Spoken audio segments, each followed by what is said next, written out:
এইগুলি হচ্ছে আমার এই ছাদ বাগানে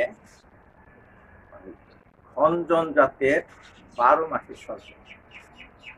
আবার প্রশ্ন করতে পারেন যে এটা আবার 12 মাসি, তার প্রমাণ।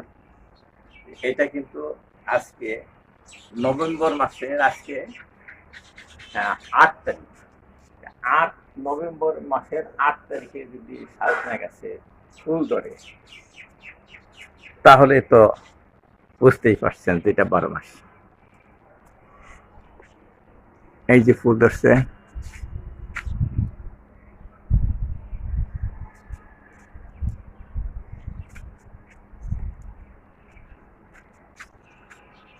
অনেক ফুল ধরছে এই গাছে, প্রত্যেক গাছেই কিছু না কিছু ফুল ধরছে। দেখে এই যে